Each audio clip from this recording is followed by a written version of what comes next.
Hello friends, welcome to my channel. आज की video में हम देख रहे हैं history taking and mental status examination in psychiatric nursing. Assignment 5 है ये आरसी यूनी की मेंटल हेल्थ रिकॉर्ड बुक का। तो इसमें इस असाइनमेंट में हम हिस्ट्री टेकन भी कर रहे हैं पेशेंट का और साथ में एमएससी भी कर रहे हैं। ठीक है, तो देखिए इसमें सबसे पहले पेशेंट का आइडेंटिफिकेशन डाटा लिखा हुआ है, आप अपनी स्क्रीन पे देख सकते हो। उसके बाद अपने पेशेंट का हम चीफ कंप्लेंट्स लिखेंगे, जिन भी कंप्लेंट्स को लेकर वो आया है, हॉस्पिटल में एडमिट हुआ है। तो इसमें बताया है कि according to the patient's husband, क्योंकि जो पेशेंट की कंप्लेंट्स हैं वो उनके हस्बैंड बता रहे हैं कि उनको हेडेक हो रहा है और एनोरेक्सिया है, बिहेवियर में चेंजेस है। ये चाहे आप कट कर देना यहाँ से, बाकी ये कंप्लेंट्स हैं। और जैसे भी आपके पेशेंट के अटेंडेंट या पेशेंट कंप्लीट करते हैं तो वो आपको यहाँ पे इस वाले में लिखना है। उसके बाद यहाँ पर पेशेंट की हिस्ट्री ऑफ प्रेजेंट इलनेस लिखना है। तो ये वाला जो है ना, ये हिस्ट्री टेकन पेशेंट का यहाँ पे चल रहा है। उसके बाद हम एमएससी पेशेंट की करेंगे, यानी कि मेंटल स्टेटस एग्जामिनेशन।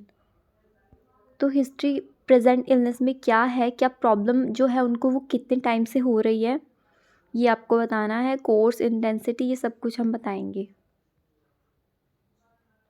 ये भी हिस्ट्री ऑफ प्रेजेंट इलनेस है। तो इसमें क्या है कि स्लीप और एपेटाइट चेंजेस, यहाँ पर पेशेंट की नींद में और भूख में जो चेंजेस है वो लिखना है, या फिर उनको जो प्रॉब्लम है उसके बारे में लिखना है। इसमें है ड्रामेटिक स्लीप और poor personal hygiene and appetite changes. Mood changes में क्या है, रैपिड और ड्रामेटिक शिफ्ट इन इमोशन और डिप्रेस्ड फीलिंग।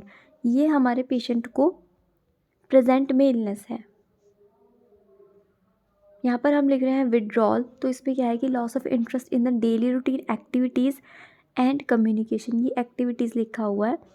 उसके बाद जो सुसाइडल थॉट्स कोई ऐसा है तो आप लिख सकते हो।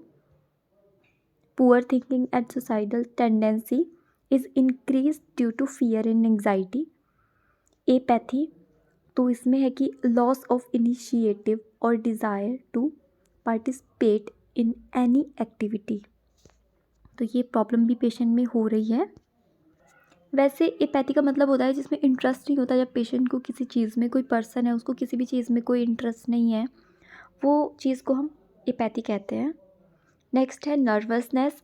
तो इसमें है fear and suspiciousness of other and a strong nervous feeling.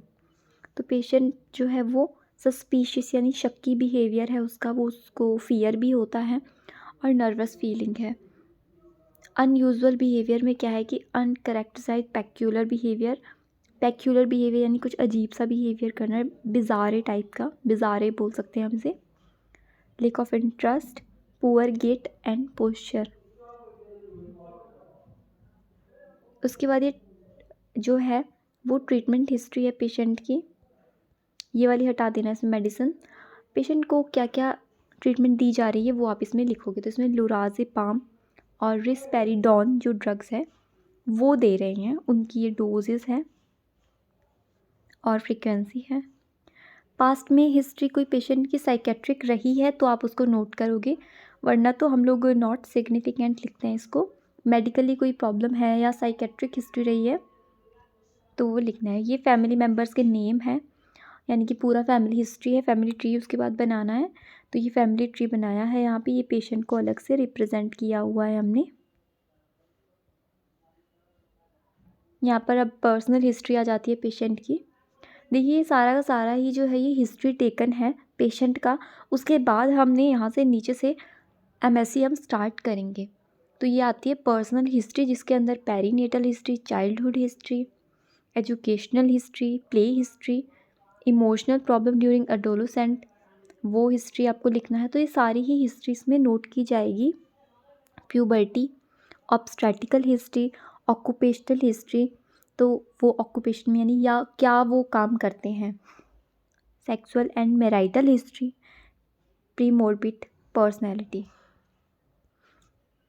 तो यहाँ पे क्या लिखा है कि जो पेशेंट की पर्सनैलिटी वो एक्टोमॉर्फिक है। पर्सनैलिटी 3 तरह से हम साइकोलॉजी में पढ़ते थे, एंडोमॉर्फिक, एक्टोमॉर्फिक और मीज़ोमॉर्फिक। एक्टोमॉर्फिक में जो लोग लीन एंड थिन होते हैं वो वालों को हम रखते हैं। हाँ, तो मैं ये बता रही थी आपको, एंडोमॉर्फिक जो होते हैं वो थोड़े ओबेस पर्सन जो है, मीज़ोमॉर्फिक जो मस्कुलर नॉर्मल बॉडी बिल्ड के हैं और जो पतले हैं उनको हम एक्टोमॉर्फिक पर्सनैलिटी में रखते हैं। यहाँ से एमएससी स्टार्ट हो जाता है, यानी कि मेंटल स्टेटस एग्जामिनेशन। इसमें हम कोई 6-7 चीज़ों को मेन असेस करते हैं। सबसे पहले जर्नल अपीयरेंस और बिहेवियर पेशेंट का लिखना होता है, जैसे कि आप सामने स्क्रीन पे देख सकते हो। इसमें appearance, facial expression, level of grooming, यानी उनके कपड़े वगैरह कैसे उन्होंने पहन रखा है, अपने आप को कैसे रखा हुआ है वो सब कुछ। क्लीनलीनेस, कॉन्शियसनेस देखेंगे, mode of entry, behaviour, cooperativeness कैसा है उनका, आई टू आई कांटेक्ट मेंटेन कर रहे हैं नहीं कर रहे हैं, कैसे बातचीत रह रही है उनकी, इधर उधर देखकर जैसे बात करते हैं वो लोग आई टू आई कांटेक्ट नहीं मेंटेन कर रहे हैं, यानी कि साइकोमोटर एक्टिविटी कैसी है, रैपोर्ट कैसी है, रैपोर्ट यानी कि वो कैसा बिहेवियर है उनका जब आपके साथ वो बातचीत कर रहे हैं, तो नॉर्मली बात कर रहे हैं या एग्रेसिव हैं। कुछ लोग होते हैं जैसे कि बड़े प्यार से बात करेंगे, कुछ लोग बड़े रूड उसमें बात करते हैं, कुछ लोग बिल्कुल इग्नोर कर देते हैं। तो वो रैपोर्ट कैसे मेंटेन हो रही है या नहीं हो पा रही है वो देखेंगे। Gesture, posturing, other movements, other catatonic phenomena, तो ये सब कुछ हम लोग इसमें लिखते हैं। ये फर्स्ट चीज़ है जो कि जनरल अपीयरेंस और बिहेवियर में आती है। ए इसलिए इसको हमने यहाँ पे ए लिखा है ना, तो कोई 6-7 चीज़ें हम इसमें एमएससी में लिखते हैं। चेक करते हैं पेशेंट की ये क्या है, हाँ, कन्वर्जन एंड डिसोसिएटिव कोई साइन अगर पेशेंट में देखने को आपको मिल रहा है तो आप वो भी लिखोगे। नेक्स्ट हेलुसिनेटरी बिहेवियर है, जो उसके बाद आ रहा है दूसरे नंबर पे, वो है स्पीच। पेशेंट की जो स्पीच है वो कैसी है उसके बारे में हम यहाँ पे नोट करते हैं। Initiation, reaction time, rate, productivity, volume, tone, relevance, stream, coherence, others, तो ये पूरा स्पीच का आ जाता है। नेक्स्ट है मूड एंड अफेक्ट, जिसमें सब्जेक्टिव ऑब्जेक्टिव, ये 2 चीज़ें आप लिखोगे। उसके बाद है प्रीडोमिनेंट मूड स्टेट, कैसा है पेशेंट का। उसके बाद 4th है थॉट। तो थॉट में पेशेंट के यानी विचार आप समझ ही सकते हो, उसमें फ्लो ऑफ थॉट कैसा है, स्ट्रीम कैसा है, फॉर्म कैसी है एंड कंटेंट। नेक्स्ट है परसेप्शन। परसेप्शन में हम कुछ चीज़ें चेक कर रहे हैं, जो कि illusion, hallucination, somatic passivity, deja vu और डीपर्सनलाइजेशन या फिर डीरियलाइजेशन, इनमें से कोई भी चीज़ है, या फिर जैमी, ये 2 चीज़ें होती हैं। इन दोनों में से कोई भी पेशेंट में आपको देखने को मिला है तो आप लिख सकते हो इसमें। कॉग्निटिव फंक्शन चेक करेंगे, जिसमें न्यूरो साइकेट्रिक असेसमेंट होगा। तो ये पूरा यहाँ तक आप देखोगे, यहाँ तक पूरा ये कॉग्निटिव फंक्शन हम देखते हैं पेशेंट का। इसमें कॉन्शियसनेस, ओरिएंटेशन पेशेंट का देखते हैं कि पेशेंट कॉन्शियस है, ओरिएंट है या नहीं है, अटेंशन कैसा है, कंसंट्रेशन कैसा है। उसमें मेमोरी पेशेंट की आप देखोगे। फिर आप मेमोरी में भी 3 चीज़ें आ जाती है, इमीडिएट मेमोरी, रिमोट मेमोरी और रिसेंट मेमोरी, 3 आ गई। इंटेलिजेंस कैसा है, अब्स्ट्रैक्ट, जजमेंट, ये सारा कुछ हम देखेंगे। जजमेंट में भी आप कुछ क्वेश्चन उनको करते हो, फिर आप देखते हो कि उनकी जजमेंट कैसी है, सही वो जज कर रहे हैं या बेकार जजमेंट है उनकी। कुछ क्वेश्चन आप दे सकते हो, फिर आप उसको जज करने के लिए उन्हें कह सकते हो कि ऐसी सिचुएशन है तो आप ऐसे सिचुएशन में क्या करोगे। ये बात आ गई इसमें। फिर इनसाइट को हम कैसे असेस कर रहे हैं, कोई डायग्नोस्टिक फॉर्मुलेशन से, भाई पेशेंट को पता भी है अपनी प्रॉब्लम के बारे में या फिर नहीं। फिर जो नेक्स्ट आता है वो है, यानी कि इनसाइट के अंदर में ही आ रहा है ना, ये जो है ना, ये यहाँ पर ये इनसाइट का ही कंटिन्यूशन में है।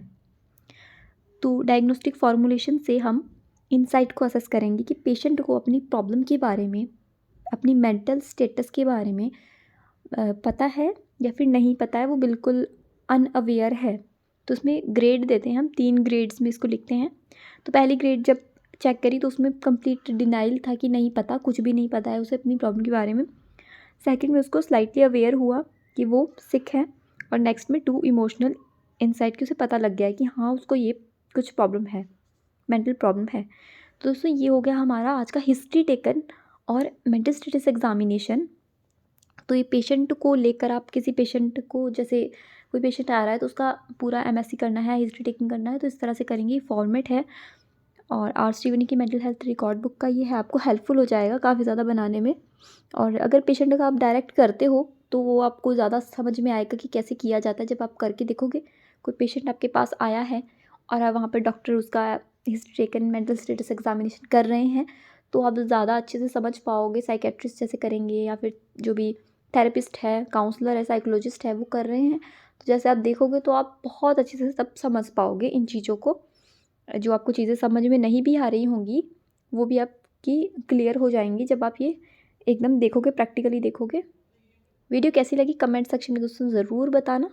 Thanks for watching.